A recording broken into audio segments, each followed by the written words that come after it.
December 7th, it was a Sunday morning, and Liberty started early at 8 o'clock on Sunday morning, and I had a lifeguard job over at the Royal Hawaiian. When I was in school, I passed the lifeguard test in San Francisco down at the zoo down there. They had a big swimming pool down there. That was in the early years. I don't know if the pools is not there, but anyway, I got my lifetime certificate, and in order to get the job, I had to have a life-saving certificate. Even though the Hawaiian boys were good swimmers, none of them had a lifeguard certificate, so they couldn't get a job. So I was only 18 there, and I thought, well, boy, I could get $2 an hour. I could make more money as a lifeguard than I was only making $21 a month in the Navy. And I thought that was pretty good. $21 didn't hardly, just enough to get you your toothpaste and your shaving cream, and if you go on Liberty, there was not enough money to really go to the movies, show or have any activity there.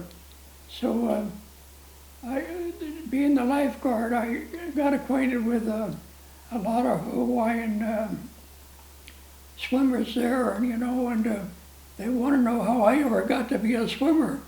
I said, because I've got a certificate. Well, how do I get a certificate? I said, well, I don't know if they have anybody here that could teach you people how to pass that test. So King Kamehameha, I talked to him. He was a really good swimmer. He was a surfboarder. And he talked to me and he said, well, how hard was it to get the cart? And I said, well, you had to pass all the tests, and you had to save a man and bring him in. And he says, well, I guess you must be pretty strong to do that. I said, well, I was working out all the time, weightlifting, and I was doing 100 push-ups and 100 sit-ups every morning, and 25 pull-ups. And he said, and I've been doing that, I still do that today. Every morning I do 100 push-ups, 100 sit-ups, and 25 pull-ups every day. So that kind of keeps me alive. I'm 92 now, I'll be 93 this year. So I'm still walking without a cane, and I think it's because I'm working out all the time and keeping active. Anyway, December 7th came, and we got our first torpedo hit the bow of the ship of the West Virginia, and it knocked me. I was getting ready to go to shore. I was supposed to be a lifeguard that morning. I was in whites, and it knocked me on the deck, and I got up, and everybody else, people were looking out the port, and another torpedo hit the ship, and it pushed the first-class carpenter mate right through the hatch and broke his shoulders, and he was stuck in the hatch in the porthole there. And damage control went, and everybody had to go to their damage control party. But mine was on the third deck, under number 3 turret, and that was number 5. And when damage control goes, all hatches on the ship have to be closed, and that's condition X-ray. Once the hatches are closed, they can't be opened unless the captain orders them. So a lot of people did not get to their battle stations. They were trapped between decks. Anyway, when I got down there, there was water all the way up to my knees, and the water was coming in fast on the port side because we got a torpedo hit right there in our battle station. And of course, we weren't there at the time, but it made enough damage that water was coming in very fast. We closed all the hatches, and there's a big submarine hatch on the third deck. It's it's not like a hatches, it's a round hatch just like a submarine hatch, and there's about 3 foot below the hatch, so that you have to climb up to get through that hatch. So I guess that way they figured out if they could get it closed up, everything on the third deck, that the ship wouldn't unsink. But we kept getting hits, and we had 9 torpedo hits. And there's a picture here. And every one of these spots is where the torpedoes were hitting. It even knocked the rudder off the West Virginia. And we started taking water fast. And we couldn't stop the flow of water because torpedo hatches, we'd have holes. The whole port side was open to the sea, and water was flooding it, so we were taking a heavy list to port. And at about that time, water was up to my chest. And I usually am not on sound power phones.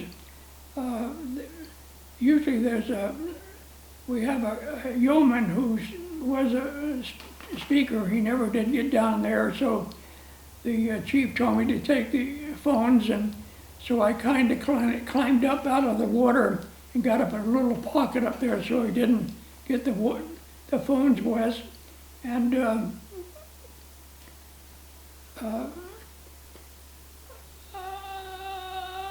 I was talking to the damage control center. My friend was there, Jimmy Lyons, and he wanted to know what the condition was. And I says, well, the water's up to my chest and it's still coming in. And what do you want us to do? He said, well, the word is coming out now. We want you to counterflood all the valves on the starboard side. So we had 1 counterflood valve in our area, and there's 6 counterflood valves on the whole, on each side of the ship. So they got all the valves of counterflooding so that they could keep the ship from turning over. So not only that, but we were about 45 degrees in the water, and so we were pulling the Tennessee, we were tied up to the Tennessee, and we were pulling their ship over too, so they couldn't get their guns up to fire at the aircraft because the ship was leaning too much to port. So at that time, the word was gotten pretty bad. It was already up to our necks, and we were hanging on the beams in there. And the captain gave the word to abandon ship. So the idea was, how are we going to get out of here now? The water's, whole compartment's flooded. So everybody was saying their prayers. And when I was small, my mother used to make me learn verses out of the Bible. So I remember one verse, Psalms 23, the Lord is my shepherd. I started repeating that, and as I was going through it, and yea, though I walk through the valley of the shadow of death, I will fear no evil, for God is with me. I got the call, said, take charge.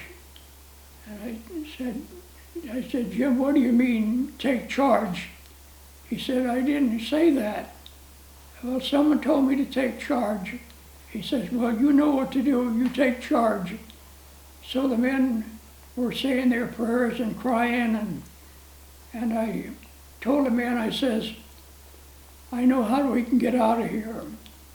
I'm only 18, I just turned 19, I turned 19th, November 7th, and the attack was December 7th, so it was only a month old. And I told the men, I says, I know how to get out of here. I used to weigh all the fire extinguishers on this ship. Every month I had to go in and weigh them all and initial them that they were good, so that I had over 500 fire extinguishers on that ship. So I said, I know every compartment on the ship, how to get in and out. I said, if you listen to me, I'll get you out of here.